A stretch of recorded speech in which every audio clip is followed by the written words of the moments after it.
Bismillahirrahmanirrahim. Assalamualaikum warahmatullahi wabarakatuh. Baik, perkenalkan saya Hilmi Usama, NIM 1918065. Kemudian di sini saya akan membawakan materi untuk memenuhi syarat UTS sejarah peradaban Islam. Baik, di sini saya akan membawakan sebuah tema yakni perkembangan masyarakat Islam baru di Makkah. Nah, perkembangan masyarakat Islam di Makkah dimulai sejak diterimanya wahyu pertama oleh Rasulullah Shallallahu Alaihi Wasallam di Gua Hira sampai sebelum peristiwa hijrah beliau ke Madinah. Nah, perkembangan masyarakat Islam di Makkah ini dapat dibagi menjadi beberapa bagian. Bisa juga jadi dua bagian, yakni bagian ketika dakwah sembunyi-sembunyi, kemudian dakwah secara terang-terangan. Nah, yang pertama yakni dakwah secara sir atau sembunyi-sembunyi. Pada masa ini Rasulullah SAW menyebarkan Islam kepada orang-orang terdekat beliau. Nah, orang-orang yang pertama kali masuk dan menerima dakwah ini, beliau disebut sebagai as-sabiqunal awwalun. Nah, as-sabiqunal awwalun ini terdiri dari istri beliau, yakni Ummul Mukminin Khadijah binti Khuwailid. Kemudian ada lagi anak dari paman beliau atau sepupunya, Ali bin Abu Talib. Dan kemudian ada lagi dari sahabat beliau, yakni Abu Bakar As-Siddiq. Nah, mereka ini adalah orang-orang yang pertama kali masuk Islam pada hari pertama beliau berdakwah. Nah, ada sedikit cerita menarik, yakni bahwa Abu Bakar As-Siddiq yang beliau sangatlah bersemangat dengan adanya Islam. Dan kemudian dia mengenalkan Islam kepada teman-temannya yang lain, terutama dari golongan para pedagang.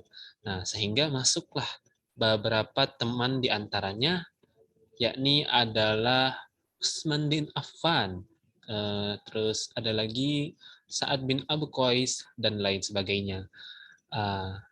Lalu setelah itu Islam pun semakin menyebar, dan semakin banyak yang masuk Islam hingga jumlahnya mencapai 67 orang.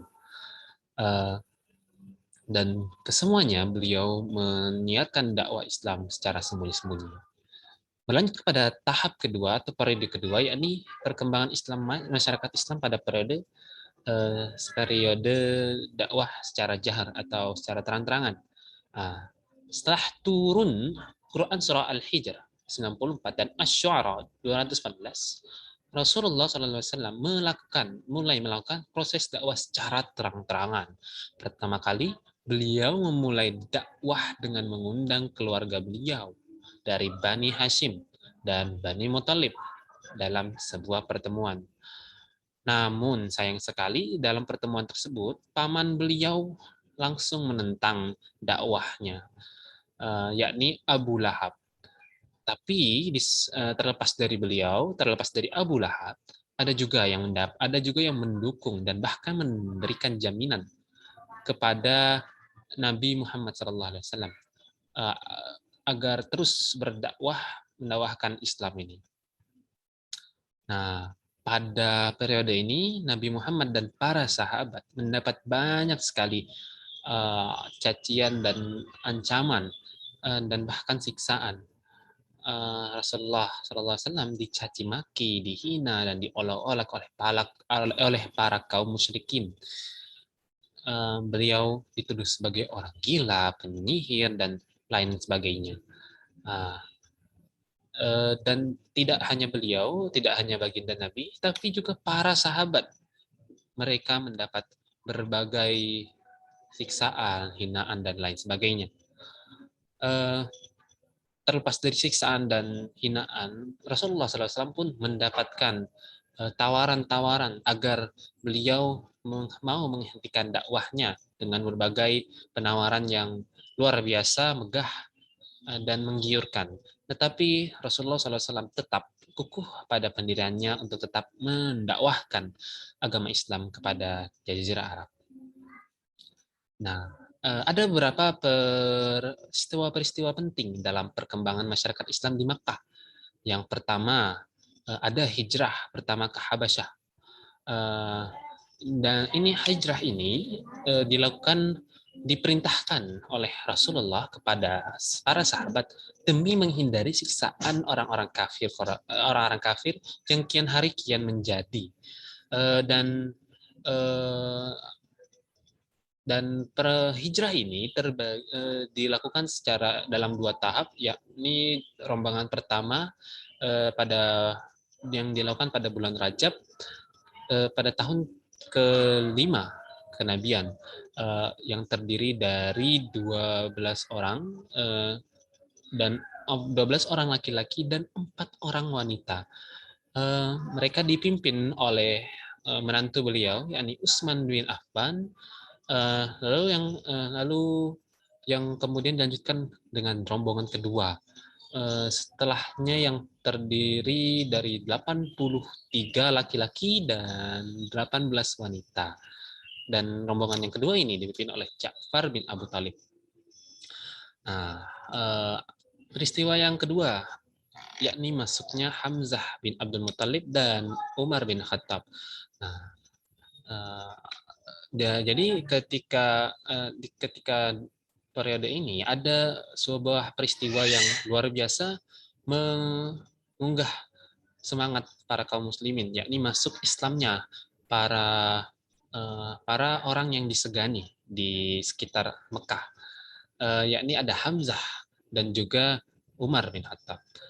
Dengan masuknya mereka berdua, maka kaum muslim bisa sedikit bernapas lega karena mereka berdua bisa mengurangi hinaan dan sisaan yang diberikan oleh para kaum kafir, karena keseganan para masyarakat kepada mereka berdua.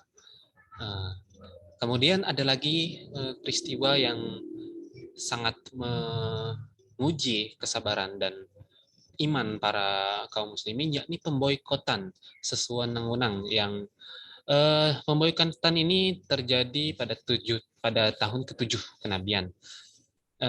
Ditandai dengan dibuatnya piagam pemboikotan untuk memboikot Bani Hashim dan Bani Muthalib karena mereka terus melindungi Nabi Muhammad SAW.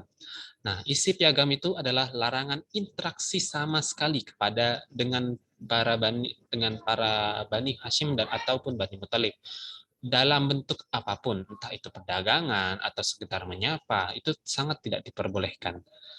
Dan hal ini berlaku karena yang melakukannya adalah orang-orang yang berpengaruh di Makkah. Dan juga pemboikotan ini melakukan ancaman kepada para siapa saja yang melakukan interaksi dengan Bani Hashim dan Bani Muthalib.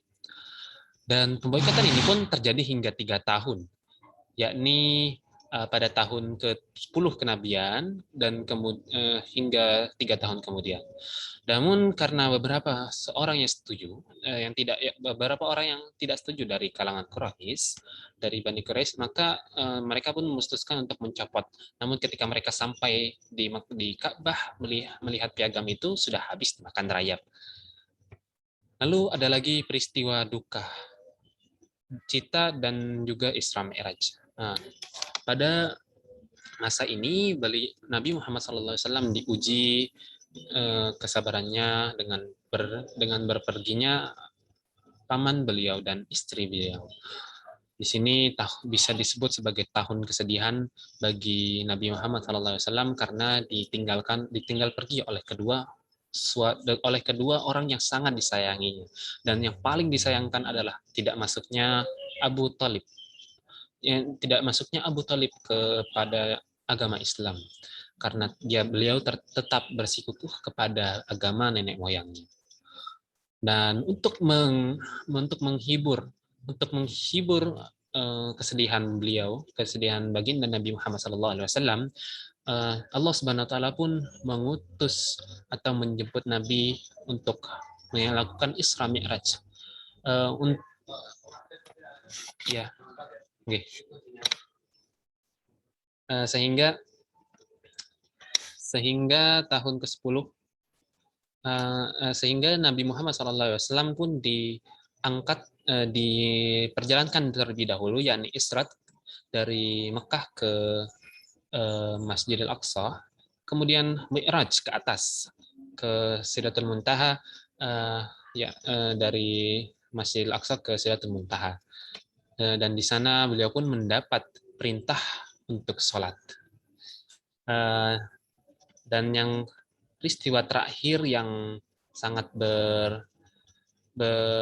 yang sangat bisa dipertimbangkan di sini adalah ya peristiwa datangnya 6 orang Yasrib dan Bai'ah Akabah. Nah, pada musim haji di tahun ke-11 kenabian, datang 6 orang Yasrib untuk melaksanakan haji. Nah, mendengar hal tersebut, Rasulullah SAW mendatangi mereka dan menawarkan Islam kepada mereka. Dan mereka langsung menerima, bahkan mengulung-ulungkan Nabi Muhammad, hingga akhirnya terjadi Bai'ah Akabah. Dan Bai'ah Akabah ini terjadi 2 kali, Bai'ah Akabah yang pertama dan yang kedua. Dan dari Bai'ah Akabah ini, para kaum Yasrib memberikan dukungan dan perlindungan dan juga permohonan agar Nabi bisa pindah ke Madinah atau ke Yasrib ataupun Madinah, agar bisa terus meneruskan dakwah Islamnya dan akan terus didukung dan dilindungi oleh para kaumnya. Lalu baik, itulah tadi bagaimana keadaan atau bagaimana perkembangan Islam baru di masa Nabi ketika masih di Mekah. Sekian dari saya, kurang lebihnya mohon maaf. Wassalamualaikum warahmatullahi wabarakatuh.